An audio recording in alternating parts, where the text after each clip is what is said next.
In this video, we are going to look at the Embargo Act. We need to look at the factors that lead to the Embargo Act, the thinking that goes into the Embargo Act, and then the results of the Embargo Act. Remember, as a student of history, you're looking for that cause and effect relationship, or what we call causality. And the Embargo Act is a very good case study on establishing that type of relationship. So, let us set the stage. It's 1807. We're in the second term of Thomas Jefferson's presidency, and President Jefferson is facing a building crisis with England. That crisis is a result of the ongoing Napoleonic Wars. The Napoleonic Wars are taking place in Europe at the time and are due to the conflict between France, which is under the rule of Napoleon Bonaparte.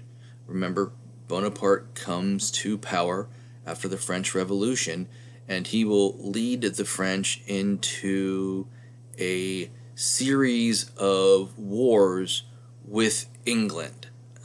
And they go on for about a generation. By 1807, the war is in full swing, and the United States is not directly involved in the war because the war is basically being fought in Europe. But the Americans are slowly being drawn into the war because of the naval policies of both England and France. At the time, both nations were engaged in economic blockades of the other. So what you will see is English ships stopping merchant ships at sea when they believe that the cargoes aboard those ships are going to end up in France and help the French fight the war effort. The French are doing the same thing, but the English are much more capable of it. They have the Royal Navy, which is a much larger navy than what the French have. So that then links into our story because many of the ships that are being stopped at sea are American ships. And so many Americans are very upset by the fact that their merchant ships are being stopped and searched and taken at sea by one of the two belligerent nations. But Americans are extremely sensitive to the English policy, more so than the French. And that's for two reasons. One, remember, it's only been a couple of decades since the American Revolutionary War and Declaration of Independence. And so they are still trying to develop their kind of national identity from England. They think that England doesn't respect their sovereignty. So when England is trying to kind of strong-arm the United States, the Americans don't like it. Also, another factor that the English add on to it, that kind of layer yet another issue on top of that, is impressment. Impressment is when you force someone to join your military. The English, just to put this in context, the English, because the Royal Navy was so large, kind of needed a constant supply of sailors. So the English government felt justified in taking anyone they believed to be a British citizen and conscript them into the Royal Navy. This included some Americans. The British believed that there were English citizens. Now again, for England, anybody born in England was an English citizen. So there were many Englishmen who had come to America and became American citizens, or just simply lived in America, who were sailors on American ships. And the British knew this. So they would when they stopped American ships at sea, they would go through the crew and select the individuals that they thought were British citizens and impress them there on the spot into the Royal Navy, which Americans just saw as basically seaborne kidnapping. And so Americans were quite upset by this as well. This brings us to the Chesapeake Leopard affair. The Chesapeake was a U.S. naval vessel. She was a frigate, which is kind of a small size warship. And the Chesapeake was in the Chesapeake Bay. So you have the Chesapeake, the ship, and the Chesapeake Bay, the body of water, which the ship was named after. So there's Chesapeakes all over the place. But as the Chesapeake is sailing, she comes across the British warship Leopard, which is also a frigate. The captain of the Leopard was kind of, brazenly cruising up and down the American coastline, and when he sights the Chesapeake, he believes that there might be British citizens amongst the crew, so he orders the Chesapeake to stop. The captain of the Chesapeake refuses. He says, we're not going to stop. We're an American naval vessel. This would be an insult to our sovereignty as a nation. So the Leopard chases the Chesapeake down and then fires on her. The Chesapeake was not prepared for battle, so the British have the advantage, and very quickly the Americans are then forced to surrender to the British. Now, 3 American sailors were killed in that initial attack on the ship, but the British then add insult to injury because they board the Chesapeake, they go through the crew, and then they impress 4 American sailors, and they sail off, and the Chesapeake then has to limp back to port. When the news of the attack is made public, people in the United States are outraged because they view this as an act of war. Boo! Jefferson is now at a crisis point. He's got to do something. He had resisted any type of action, but now with this open attack on the United States, he has to do something. There are many people who wanted Jefferson to declare war on England at this time, but Jefferson didn't. Jefferson instead came up with an alternative, which he called peaceable coercion.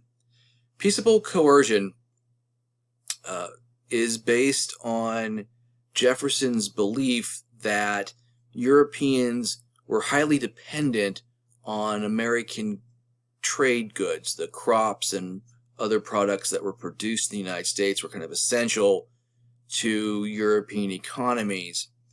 And so Jefferson decides that he could,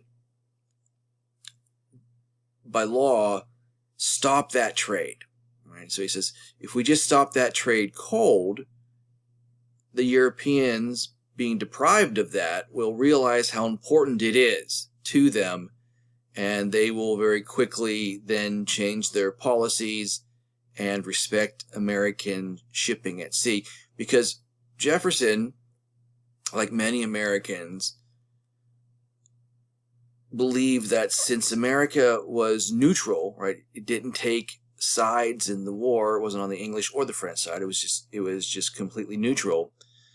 Therefore, its ships should be free to travel on the seas without fear of molestation by either side.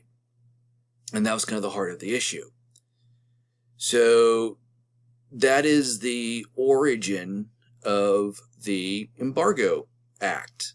So Jefferson then says, we're gonna stop all trade, and the Europeans will realize how important American trade is to them, and they'll stop their policies, and by extension that would end impressment as well. So that is Jefferson's plan, and it will then go to Congress. Congress will shape that into the embargo bill, and it will be passed in December of 1807. With the Embargo Act passed, Jefferson launches into a very risky strategy. Because remember, when you stop all trade, you're not making any money. You're putting your economy at risk. However, Jefferson believed that the embargo would only have to last a relatively short amount of time, maybe a couple of months, and the Europeans would very rapidly come to the realization of how important this trade from America was. That was a miscalculation on the part of Jefferson. The Europeans did not value American trade as much as Jefferson believed they did. Now again, Jefferson kind of, his thinking was, it would only be a brief time and Americans would be inconvenienced, but in the long term, America would achieve its larger policy goals. But that actually wasn't the case. And so the embargo then begins to drag on. And it has a detrimental economic impact across the country. It's so severe it starts an economic depression that lasts until 1811. It is felt even more so up in the New England states. And this leads to a bunch of resentment towards Jefferson coming out of New England. Now, even before the Embargo Act, Jefferson was not particularly popular in New England. Remember that politically, Jefferson is the head of the Jeffersonian Republicans. That's his political party. And the rival party was the Federalists.